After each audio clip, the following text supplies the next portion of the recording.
Bom dia a todos.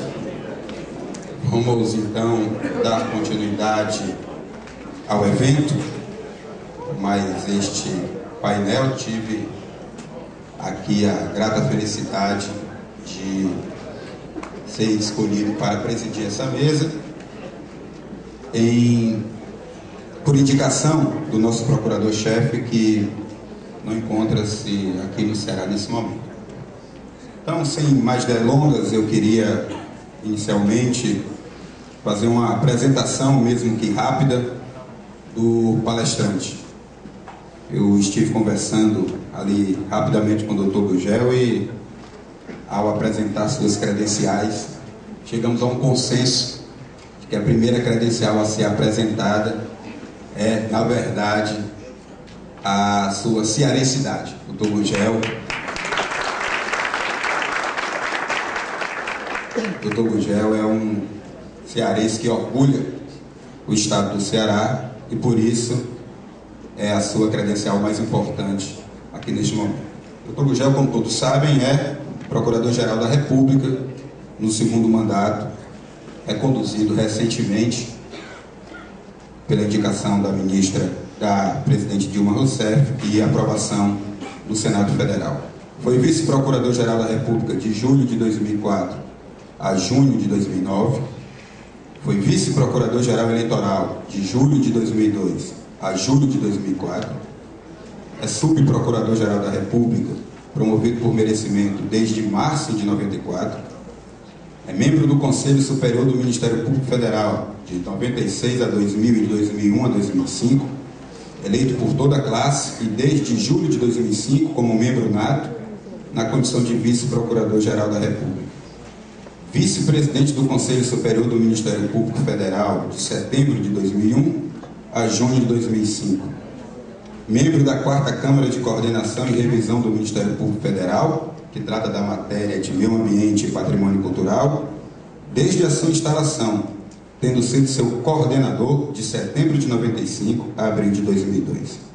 Secretário do concurso para Procurador da República de junho de 94 a julho de 2004, responsável pela coordenação de 8 concursos realizados no período. Procurador-chefe da Procuradoria Regional da República da Primeira Região, de agosto de 92 até a sua promoção a subprocurador-geral da República em março de 94. Atuou ao longo da carreira perante o extinto Tribunal Federal de Recursos, tendo em muitas oportunidades oficiado concomitantemente na Justiça Federal do Distrito Federal, o Tribunal Regional Federal da Primeira Região, o Superior Tribunal de Justiça, o Tribunal Superior Eleitoral e, atualmente, perante o Supremo Tribunal Federal.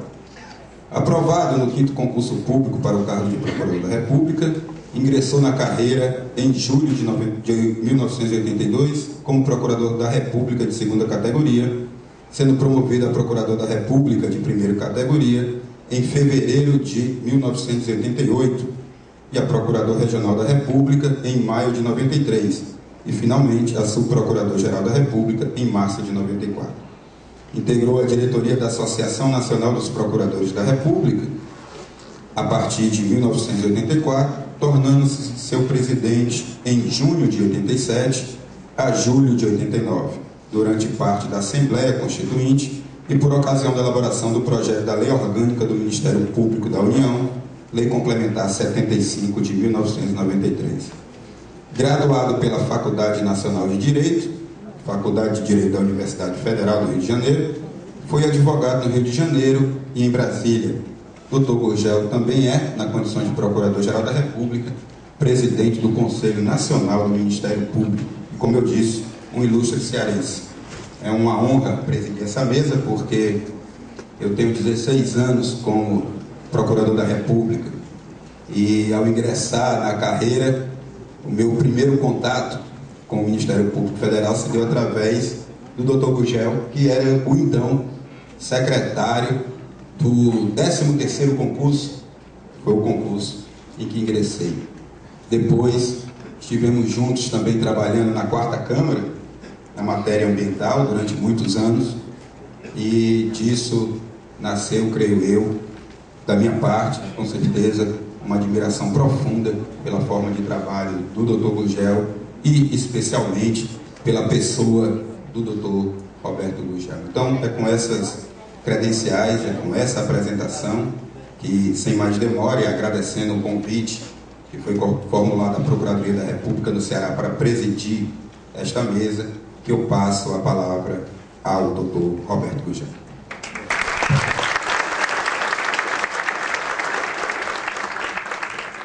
Muito obrigado, Alessandra. Uma das, sem dúvida alguma, e sem qualquer favor, não é pela presença, um dos grandes valores da jovem geração do Ministério Público Federal em todo o país. Colega que, ao longo dos anos, já 16 anos, né, Alessandra, o tempo passa muito rápido, tem caracterizado o seu trabalho por uma dedicação imensa à instituição e à causa pública. Eu gostaria de saudar os componentes da mesa, na pessoa do querido amigo Ubiratã Aguiar, ministro Ubiratã Aguiar, e dizer que a leitura feita pelo Alessandro, e que se referiu com as credenciais, não justificam de forma nenhuma a minha presença aqui. A minha presença aqui decorre tão somente da generosidade do amigo Ubiratã Aguiar, que me convidou para isso. Poderia ter escolhido bem melhor, disse ele. Mas gostaria também, inicialmente, de assinalar, isso já foi destacado, a satisfação de estar na terra, a satisfação de estar no Ceará. Embora há muitos anos morando primeiro no Rio, depois em Brasília, digo que sempre que o avião toca as rodas aqui no Pinto Martins, o coração ainda se mexe, quer dizer, aquela coisa boa. Estou no Ceará, estou na minha terra. Traz até, o ministro Ubiratã, evoca lembranças de infância. Meus pais sempre gostaram muito de viajar de carro, mesmo naqueles tempos longínquos em que estrada, eu lembro que nós íamos daqui para o Rio e o asfalto acabava em Russas, né? E recomeçava a 200, 300 quilômetros do Rio. Em Bahia ainda não era asfaltado. Mas lembro que quando retornávamos ali pela BR-116, na época acho que ainda chamava Transnordestina, e quando chegava a divisa do Ceará, que a gente passava a divisa do estado do Ceará, etc., era aquela emoção, é diferente, quer dizer, a paisagem mudava de gosto. Bem, o tema proposto diz respeito ao conflito de interesses na área pública. E eu começaria lembrando que para muitos, no início do século passado, a matéria-prima do direito era o interesse. O interesse que se cuidava, então, era a expressão jurídica de uma exigência da vontade de um sujeito ou pessoa sobre outro sujeito ou pessoa ou sobre as coisas. Expressão jurídica que significava a relevância para o domínio do direito daquela exigência, dada pela consideração valorativa de sua importância. O interesse protegido, dizia Ehring, nada mais era que um direito subjetivo, visto como o assenhoramento juridicamente tutelado de uma vontade alheia. Clara estava a matriz liberal e capitalista do conceito. A sociedade de mercado é, por conceito e funcionalidade, o produto de conflito de interesses. A introdução no campo do direito, do discurso social e das reivindicações de igualdade levou à rediscussão do sentido da palavra interesse e do próprio direito. Na dicotomia entre interesse público e interesse privado, que será evidentemente o objeto da nossa abordagem adiante, os cuidados maiores dos estudiosos e práticos se davam com o interesse privado e não com aquele interesse público. Coube aos alemães e franceses chamar a atenção para a importância jurídica do interesse público. O pressuposto de equivalência entre as exigências do bem comum e das políticas de governo se assentava naquele momento na eticidade dos agentes públicos.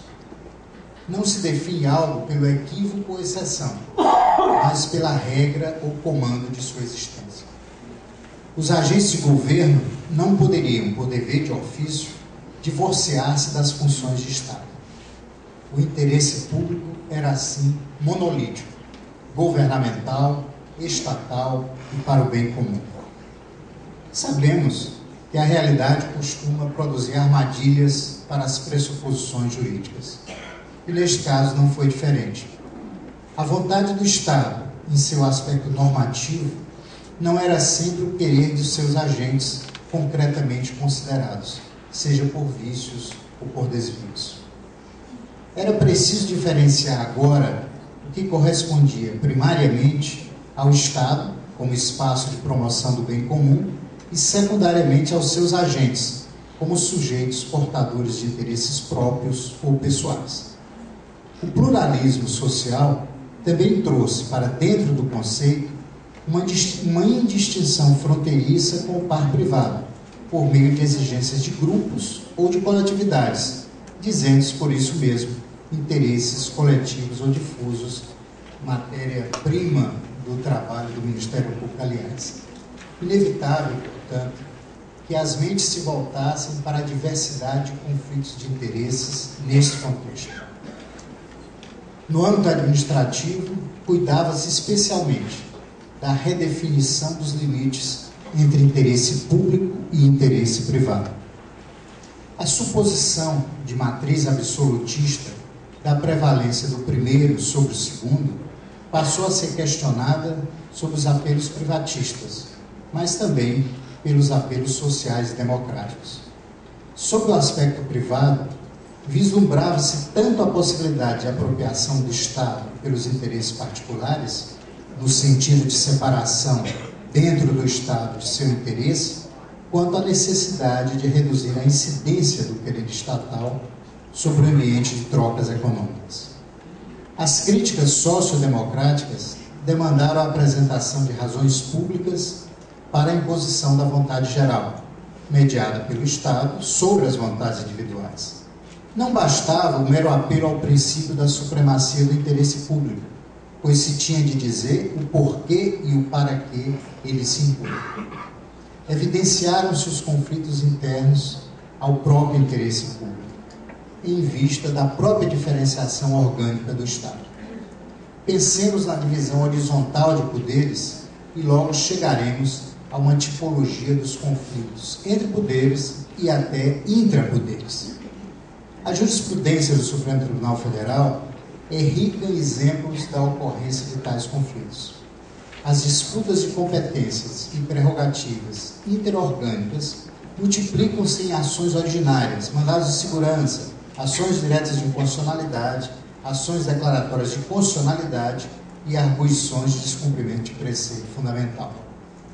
A minudência de regras constitucionais de organização aumenta as possibilidades de ocorrência dos conflitos. Imagine-se, por exemplo, se houver uso frequente da competência congressual de sustação dos atos normativos do Poder Executivo que exorbitem do poder regulamentar ou dos limites de delegação legislativa. Assim, também se verifica um questionamento sobre regularidade de instalação de comissões parlamentares, bem como do devido processo legislativo, levantados pelos próprios parlamentares, que propõem, por vezes, a necessidade de fiscalização dos atos interna corporis. Os conflitos de atribuições e de competências são também expressões dos embates dentro do mesmo poder e exigem soluções administrativas e judiciais, sempre sob o parâmetro jurídico constitucional, como é próprio do Estado de Direito. Do ponto de vista vertical, a separação de poderes nos leva às disputas entre União, Estados, municípios e Distrito Federal. O contencioso federativo, que engloba a multiplicidade desses embates, também tem no Supremo Tribunal, o último e, na maioria das vezes, o único árbitro. Mas é na crise federativa, notadamente na intervenção federal nos estados e na intervenção estadual nos municípios, que os conflitos de interesse público se tornam mais dramáticos. A solução dessa crise, sabemos, é menos jurídica e judicial e mais política e executiva. Notemos que, mesmo aqui, se podem instaurar conflitos entre poderes, por exemplo, quando divergirem o chefe do executivo e o parlamento sobre a necessidade de instauração ou de prosseguimento de um dos estados de exceção previstos na Constituição, a intervenção inclusiva. A multiplicidade de aspectos dos conflitos de interesse, como vemos, mostra sua importância para o estudo e para a prática do direito. Penitenciando-me pela digressão bacharelesca, concentremos o foco agora no que parece primordial em nossas cogitações nesta manhã. De minha parte, adianto-lhes que são cogitações extremamente singelas e despretensiosas. Na verdade, apenas e tão somente uma breve notícia do que temos hoje e poderemos ter amanhã, notadamente no plano normativo, acerca do conflito de interesses na área pública.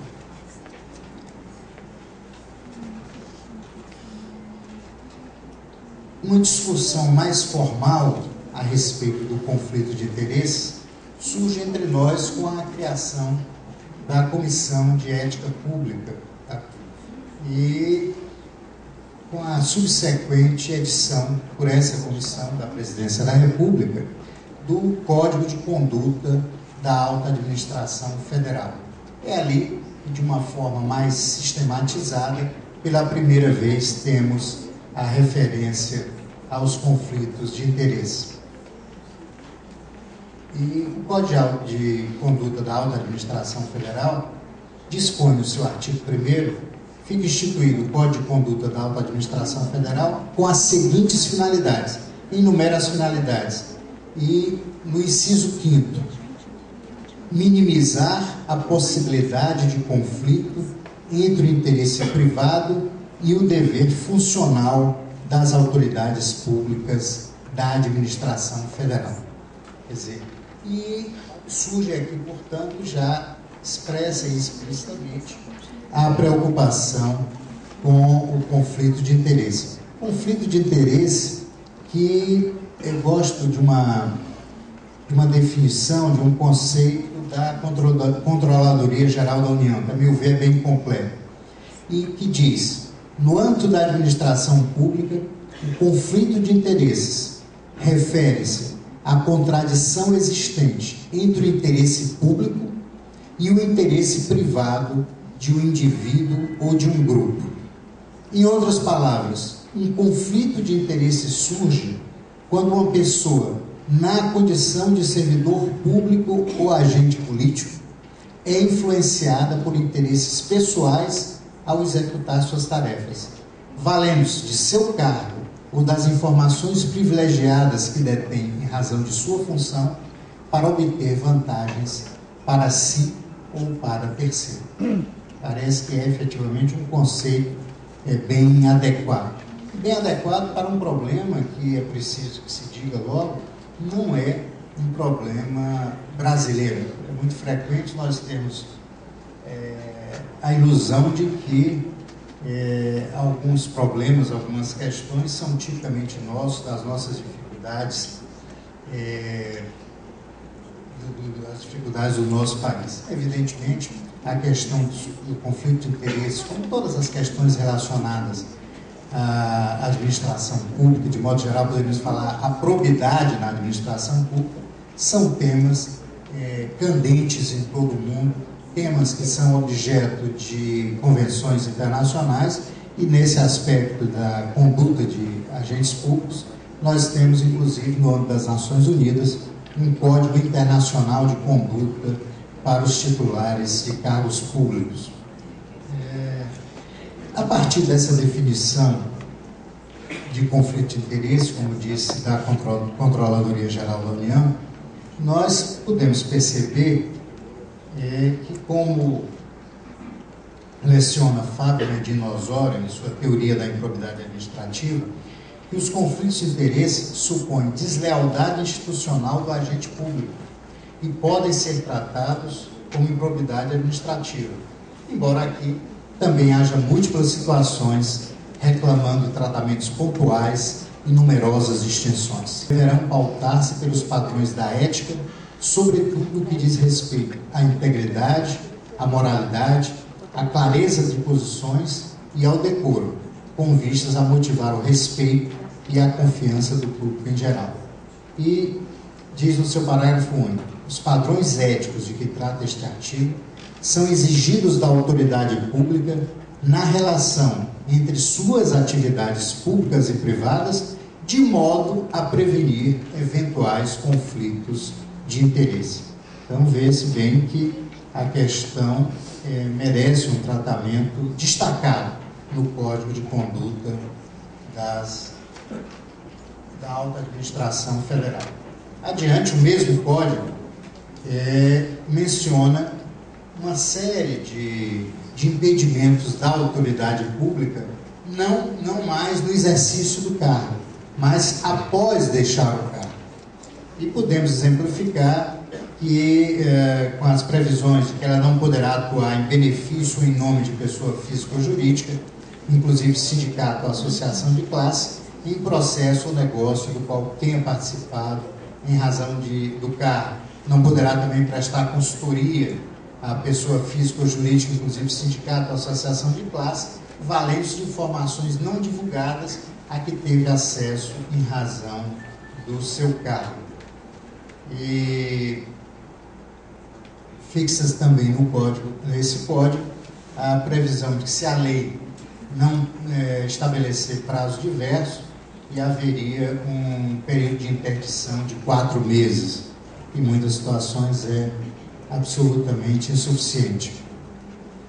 Pois bem, a Comissão de Ética Pública, de acordo com as suas atribuições, editou uma resolução interpretativa, a resolução interpretativa número 8, de 25 de setembro de 2003, que identifica situações que suscitam conflito de interesses e dispõe sobre o modo de preveni-los. Aqui já se concretiza de forma bem explícita, de forma bem expressa, ou se concretizam algumas hipóteses de conflito de interesse.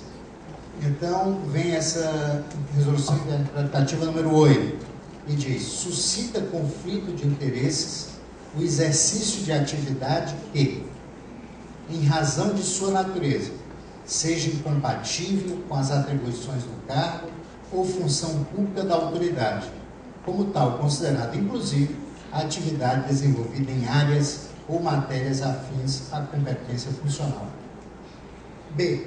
Viola o princípio da integral dedicação pelo ocupante de cargo em comissão ou função de confiança, que exige a precedência das atribuições do cargo ou função pública sobre quaisquer outras atividades. Aqui nós temos a figura muito comum nas mais diversas áreas da administração pública, da utilização do cargo público como apenas uma fonte de renda segura, enquanto a dedicação ocorre em relação à atividade privada. Também há conflito de interesses quando se implique a prestação de serviços à pessoa física ou jurídica ou a manutenção de vínculo de negócio com pessoa física ou jurídica que tenha interesse em decisão individual ou coletiva da autoridade.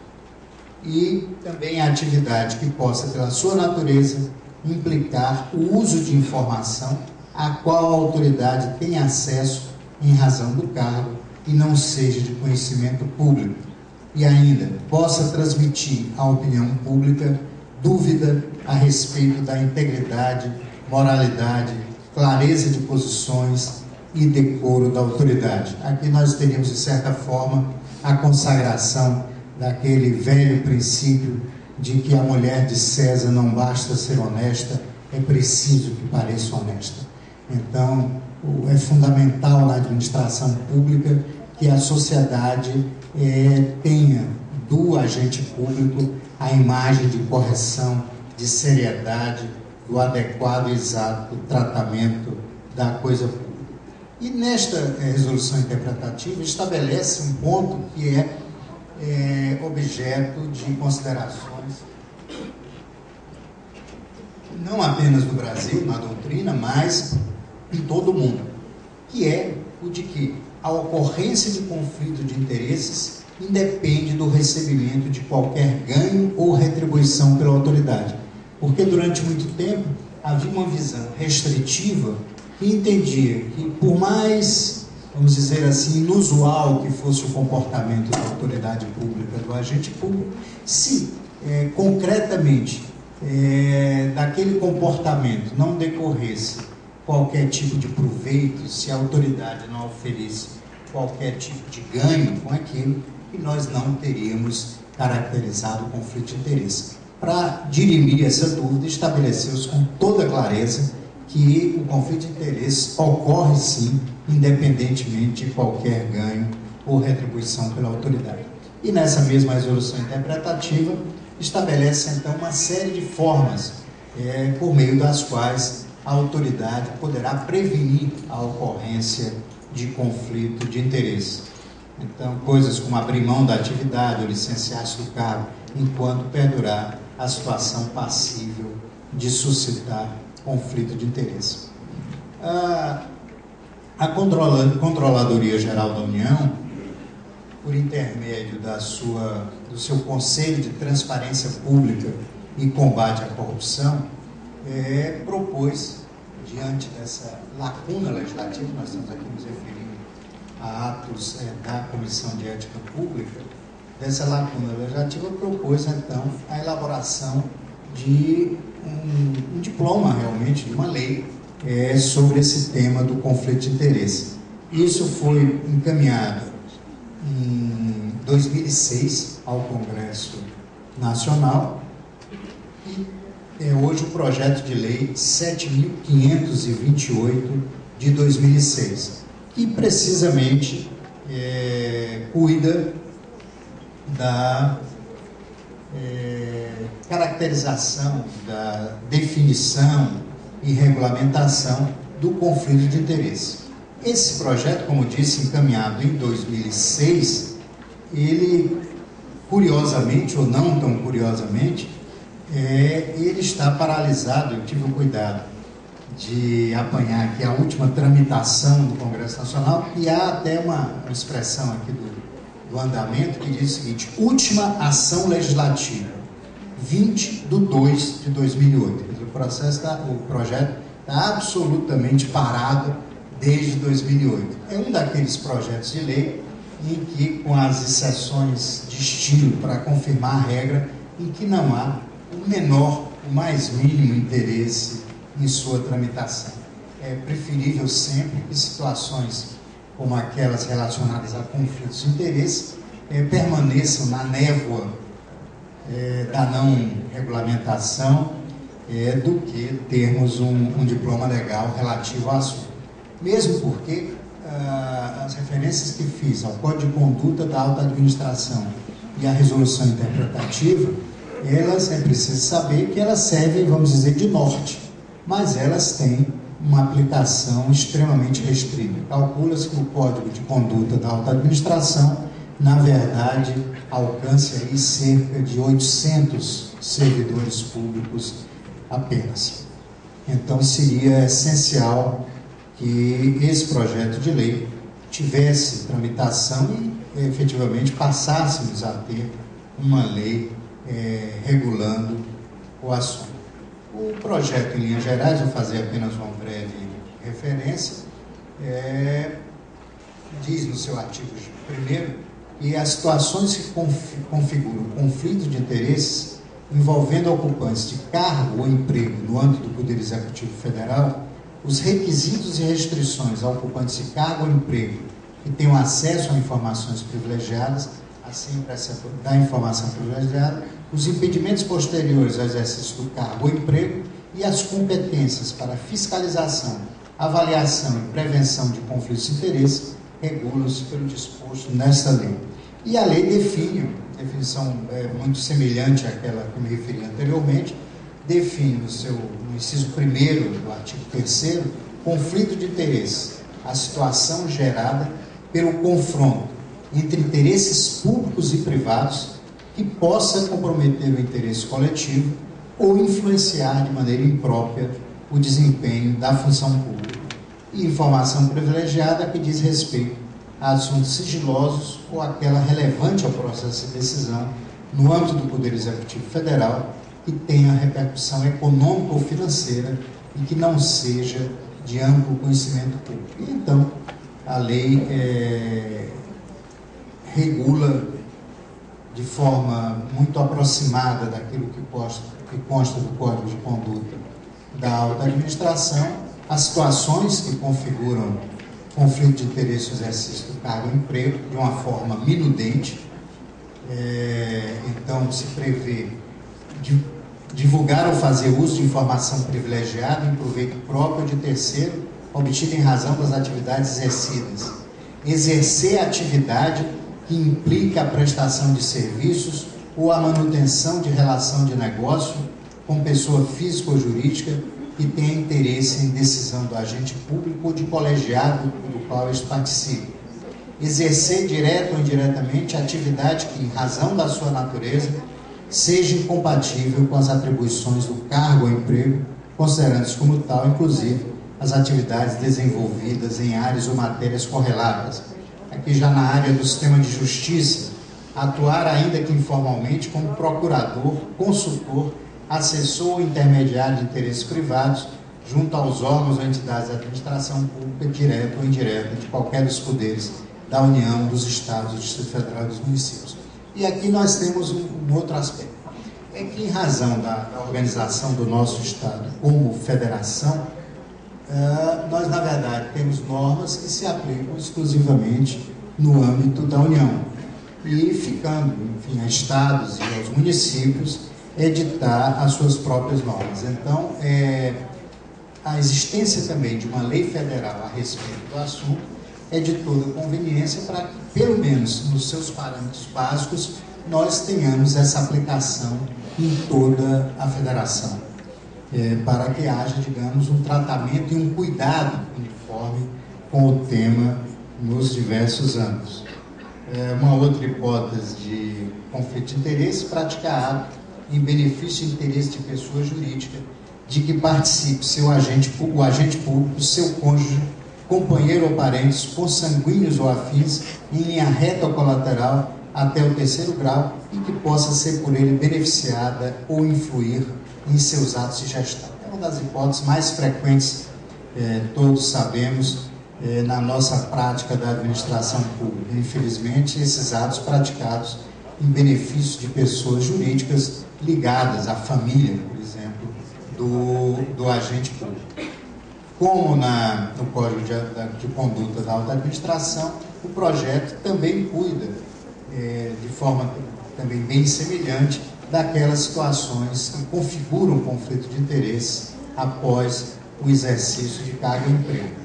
E prevê a fiscalização e avaliação do conflito de interesse.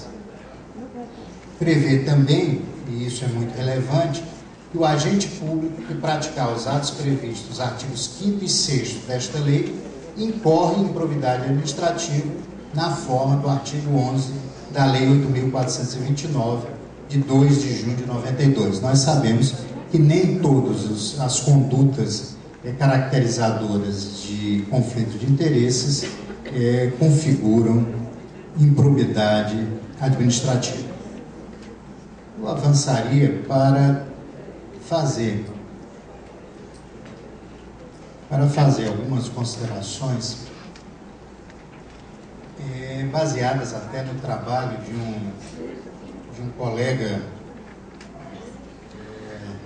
de Ministério Público, hoje aposentado, diria até eu, prematuramente aposentado, que é Alessandro, o Leovegildo, colega Leovegildo Moraes, e fez há coisa de uns 5 anos um precioso estudo no âmbito da Comissão de Ética Pública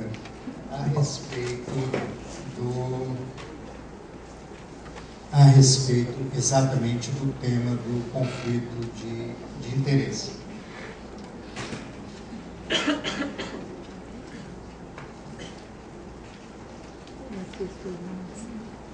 E o colega Leovigildo fez esse trabalho no momento em que prestava exatamente serviço, acredito até que ainda preste, à Comissão de Ética Pública. O colega José Leovigildo Oliveira Moraes, que durante muito tempo integrou o Ministério Público Federal e teve o mau gosto de aposentar-se, ele ainda extremamente jovem, poderíamos ainda estar contando com o seu trabalho. E esse trabalho, como disse, precioso, cuida da experiência do Brasil na administração do conflito de interesses no serviço público. Eu vejo que começa destacando essa questão da federação, portanto, que preciso lembrar sempre que alguns atos normativos atuam apenas no âmbito da União, ficando estados e municípios dependentes de normas próprias. Ele indica qual o conceito que nós devemos ter de agente público, de funcionário público, para que possamos identificar quais aqueles que estão sujeitos ao conflito de interesse. E, na verdade, funcionário ou agente público seria, para esses fins, seria todo aquele que, por força de lei, contrato ou de qualquer ato jurídico, presta serviço de natureza permanente, temporário e excepcional, ainda que sem retribuição financeira, desde que ligado direta ou indiretamente a qualquer órgão do poder estatal, como as autarquias, as fundações públicas, as entidades paraestatais, as empresas públicas e as sociedades de economia mista, ou em qualquer setor onde prevaleça o interesse do Estado. Na lei da improbidade administrativa, a lei 8.429, de 2 de junho de 92, como disse, nós temos tipificadas algumas condutas relacionadas ao conflito de interesse. E quais são elas? O exercício de atividade paralela incompatível com o cargo público, que ocorre quando o servidor público aceita emprego ou exerce atividade de consultoria ou assessoramento para pessoa física ou jurídica que tenha interesse suscetível de ser atingido ou amparado por ação ou por omissão decorrente das suas atribuições durante a atividade. É o inciso 8º do artigo 9º da Lei de Improbidade. B. O tráfico de influência, que se configura quando o servidor público recebe vantagem econômica para intermediar a liberação ou aplicação de dinheiro público. É o inciso 9º do artigo 9º. O uso de informação privilegiada, a inside information, que ocorre quando o servidor público revela ou permite que chegue ao conhecimento de terceiro, antes da respectiva divulgação oficial, o teor da medida de natureza política ou econômica capaz de afetar o preço da mercadoria, bem ou serviço. É a informação privilegiada e o vazamento dessas informações privilegiadas.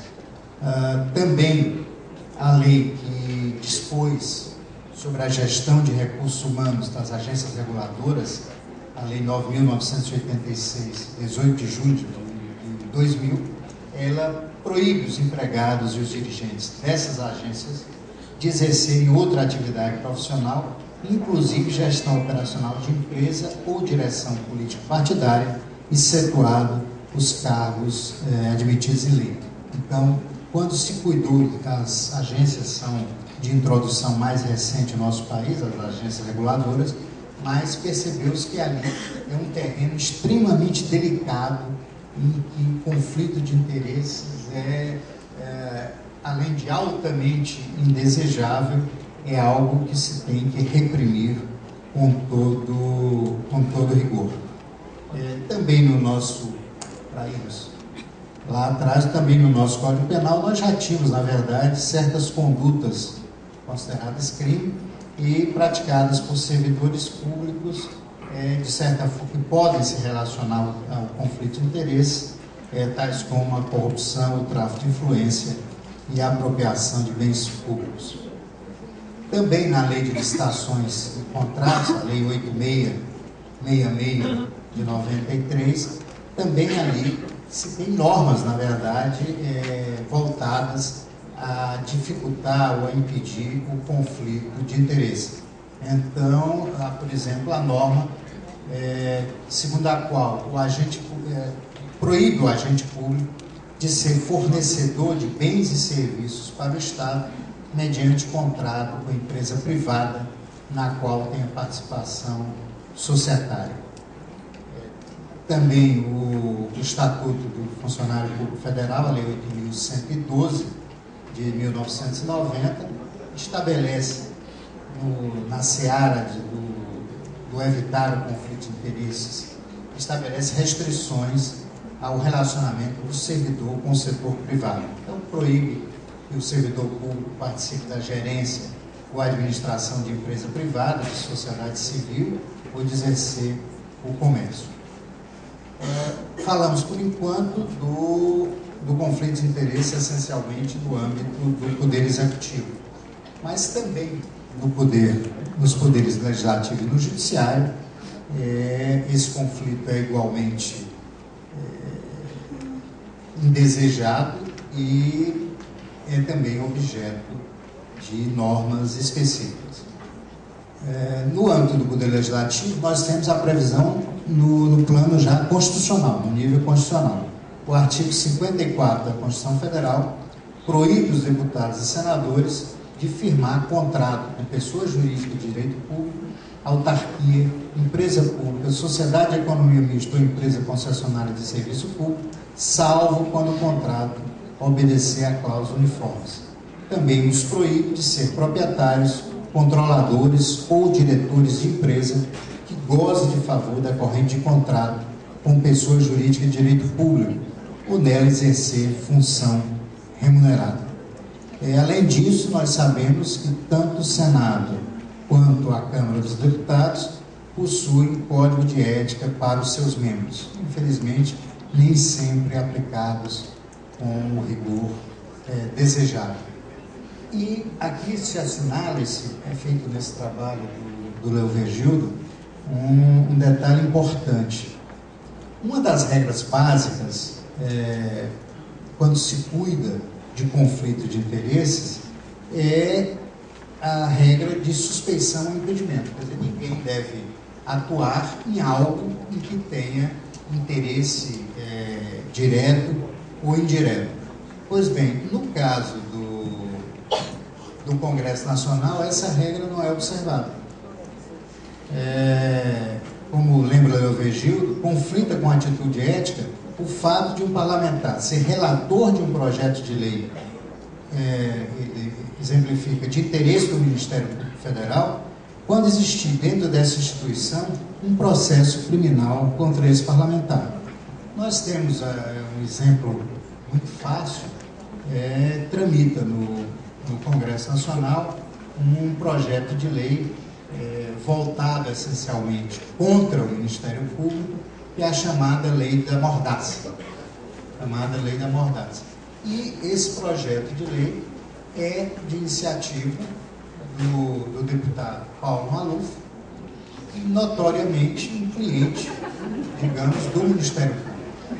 Então, não parece razoável que Sua Excelência pudesse propor esse tipo de coisa, já que ele, independentemente de qualquer juízo que se faça, ele tem, digamos, uma visão do Ministério Público comprometida pelo fato de ser repetidamente alvo da atuação do Ministério Público, seja o Ministério Público dos Estados, do Estado de São Paulo, especialmente seja do Ministério Público Federal. Na verdade, o que seria adequado é que o parlamentar não fosse relator de matéria, por exemplo, de grupos econômicos ou profissionais que constituam sua base de sustentação política. Claro, sem que isso significasse qualquer impedimento de representar aquele setor da economia. No âmbito do Poder Judiciário, as normas em relação a esse conflito de interesses, elas estão basicamente nas normas processuais e prevêem as diversas situações de impedimento e de suspeição dos magistrados.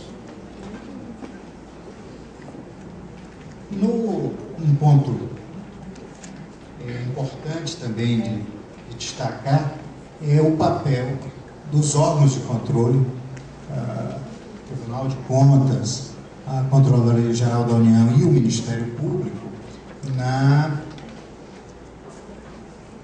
repressão, digamos, e no acompanhamento dos conflitos de interesse. No caso do Ministério Público, ele é legitimado para a ação de probidade. Hoje, uma das grandes ferramentas de atuação do Ministério Público, e pode sim utilizá-la no sentido, sempre naquelas hipóteses em que o conflito de interesse adquire a coloração de conduta ímproba. Essa atuação do Ministério Público na verdade ocorre, embora o Ministério Público não seja um órgão que tenha por vocação específica a questão do conflito de interesse. Tem, no entanto, grande afinidade com esse tema, em razão de ser de sua competência exclusiva a promoção da ação penal por crimes contra a administração pública e, de forma concorrente, a promoção da ação de improbidade administrativa. Então, o Ministério Público, os tribunais de contas, órgãos como a Controladoria Geral da União têm um papel extremamente relevante a desempenhar na matéria do conflito de interesse.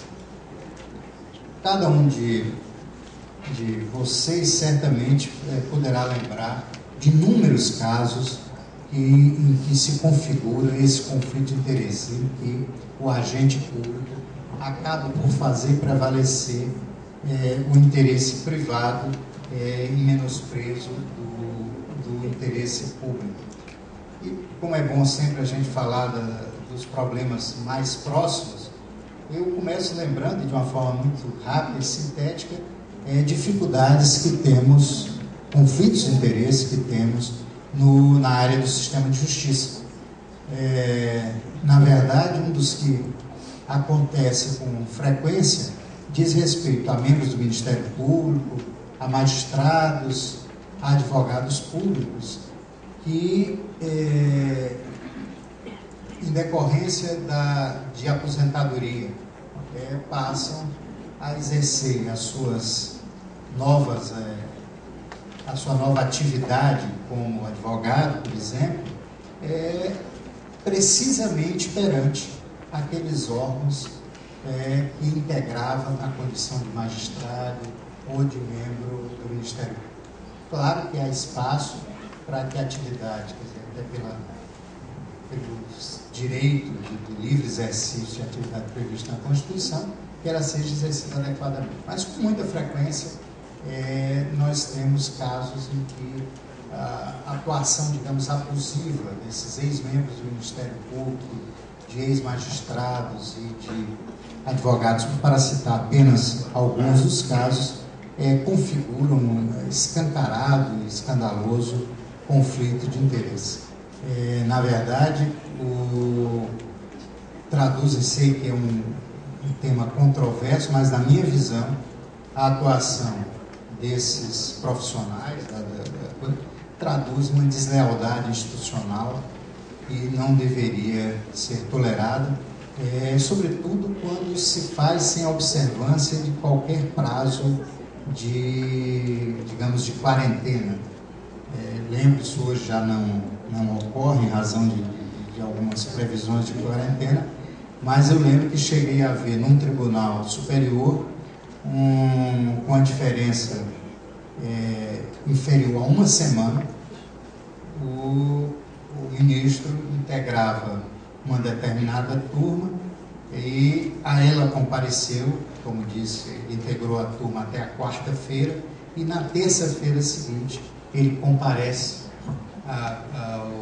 ao tribunal, agora na qualidade de advogado, e da mesma forma grave, também já vi ocorrer o mais incansável e empenhado membro do Ministério Público que defendia determinadas teses em relação, por exemplo, a crimes financeiros, e que teve acesso a toda uma série de informações privilegiadas em razão dessa atuação ministerial e, da noite para o dia, se transmuda em advogado precisamente nessa área de crimes financeiros, em que as informações obtidas no Ministério Público tinham especial utilidade. E aí, nessa hipótese, o ex-colega, passando a defender interesses antagônicos ao da instituição a que ele pertenceu e que lhe forneceu informações privilegiadas.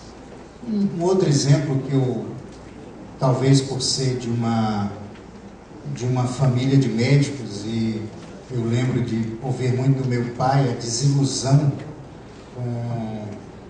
com a maneira como muitas vezes hoje é conduzida a nobilíssima atividade de saúde, mas é um fato que é muito frequente e diz respeito no sistema de saúde, que é a utilização do hospital público como um verdadeiro centro de triagem para a clínica privada.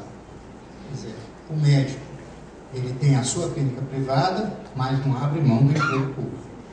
O emprego público aqui, com frequência, infelizmente, a dedicação é muito pequena. Mas o certo é que o emprego público lhe dá a oportunidade, pelo volume de pessoas atendidas, de selecionar ali aquelas pessoas que poderão ser encaminhadas à sua clínica privada para receber um tratamento melhor e, evidentemente, mais rentável para aquele profissional. Falo isso também, que é a coisa de menos de um mês. Lá em Brasília eu tive um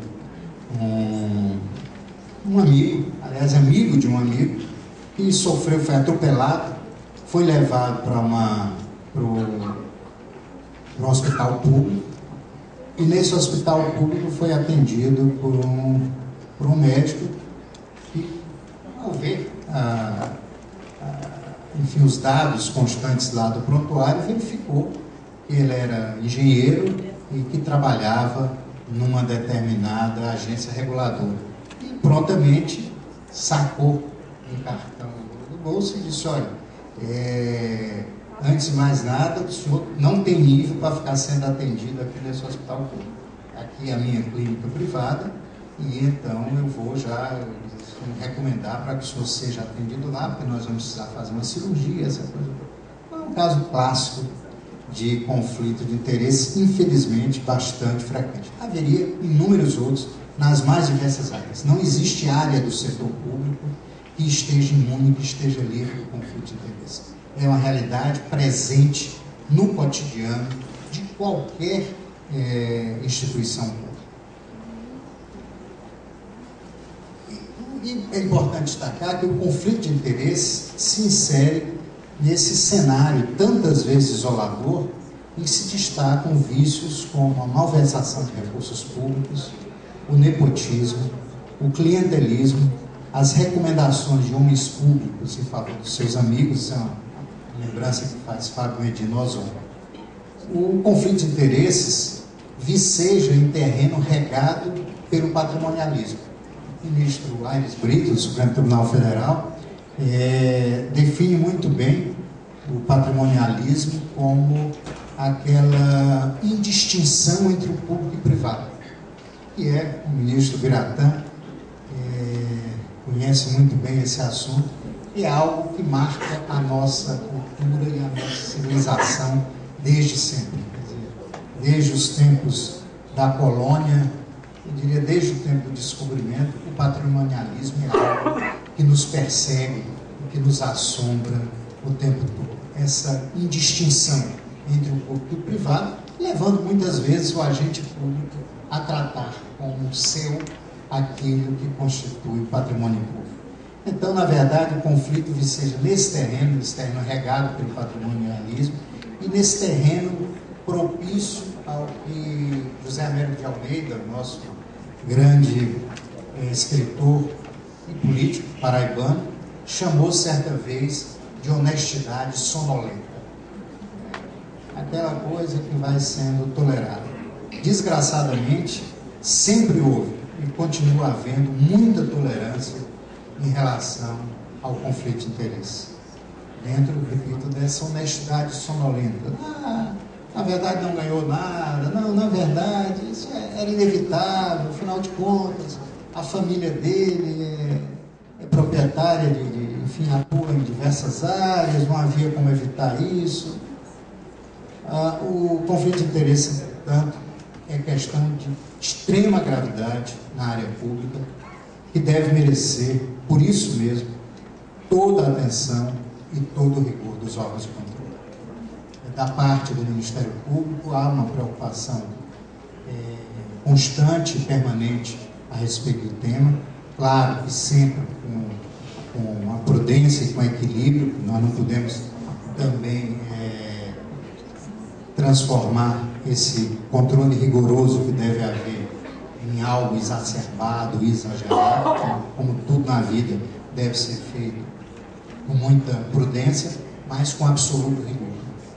Nós não podemos falar numa administração pública efetivamente proba se nós não tivermos, em primeiro lugar, mecanismos extremamente eficientes de prevenção do conflito de interesses e, em segundo lugar, quando o conflito ocorrer, mecanismos igualmente eficientes de resolução desses conflitos e de imposição das devidas sanções, dependendo do caso, inclusive de natureza criminal, aos agentes públicos responsáveis. Seriam estas as singelas, como antecipei, considerações que gostaria de fazer acerca desse tema. Desculpe-me pela enumeração casuística de uma série de hipóteses, mas absolutamente inevitável para tratar desse assunto, e que é, como disse, um tema da maior importância quando se cuida da probidade na administração pública. Eu não poderia encerrar sem reiterar os agradecimentos à organização do evento e os agradecimentos especialmente, como também disse inicialmente, ao ministro Biratã Aguiar. E aqui, não por decorrência da nossa amizade, mas por imperativo de justiça, não posso deixar também de deixar expresso o testemunho de que o Biratã Aguiar, e quanto a isso eu diria, há uma unanimidade, e nem toda unanimidade é burra, mas quanto a essa unanimidade, o Biratã Aguiar é um brasileiro exemplar de trajetória luminosa. Desde os tempos aqui no Ceará, professor, quer dizer, já começou muito bem, já começou numa área, quer dizer, cuidando de direitos fundamentais, na verdade, possibilitando o acesso à educação. E aí vem toda a sua trajetória de vida, o Parlamento, depois o Tribunal de Contas da União, e haveria muito, evidentemente, para falar de Biratã Aguiar, mas como já ocupei bastante tempo, eu vou me limitar à sua atuação, a atuação do ministro Biratã Aguiar na presidência do Tribunal de Contas da União. Ali foi responsável por múltiplas iniciativas, todas elas extremamente bem-sucedidas, e conduziu uma gestão primorosa de resultados magníficos. Haveria muitos aspectos que poderiam ser destacados, mas eu chamo a atenção especialmente para um: a integração ou a interação entre os órgãos de controle. Eu lembro que o ministro Biratã, ainda antes de assumir a presidência, e quando nos encontrávamos em algumas reuniões de cearenses lá em Brasília, ele já me dizia da importância e da necessidade de nós, órgãos de controle, nos unirmos, compartilharmos informações, evitar a repetição de trabalhos, enfim, trabalhar juntos em prol do mais adequado cumprimento das respectivas missões constitucionais. E aí surge, entre muitas outras medidas, a rede de controle. Quer dizer, a ideia de compartilhar essas informações com todos os órgãos de controle. Para o Ministério Público, nós dizemos, e não sou eu como Procurador-Geral pedido, como amigo do ministro Biratã Aguiar, mas é dito pelos colegas, não apenas mais jovens, mas diria que os colegas mais obstinados ali no cumprimento dos seus deveres funcionais, e o ministro Biratã muito carinhosamente se referia a alguns extremamente jovens, e dizia que era o jardim de infância do Ministério Público, mas mesmo esses colegas, que são difíceis, eu faço questão de dizer, e talvez devam ser assim mesmo, são difíceis de agradar, mas o ministro Biratã Aguiar, na presidência, fez com que o acesso do Ministério Público ao trabalho e às informações do Tribunal de Contas da União fosse sempre algo muito fácil e muito proveitoso para as nossas atividades. O Ministério Público brasileiro, ministro Biratã, não apenas a Procuradoria-Geral da República, o Ministério Público Federal, mas em nome até do Conselho Nacional do Ministério Público, que eu presido, é devedor de homenagem ao seu trabalho à frente do Tribunal de Contas da União. Trabalho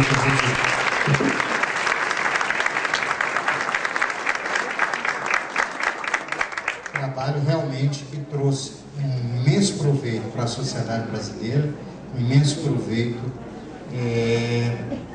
para todos e que facilitou imensamente a atuação do Ministério Público.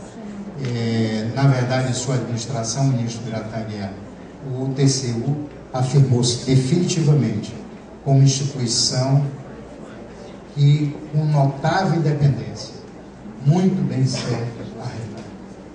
Então, receba as homenagens da Procuradoria-Geral da República, do Conselho Nacional do Ministério Público, do Ministério Público Federal, do Ministério Público Brasileiro, enfim. E muito obrigado a todos pela atenção.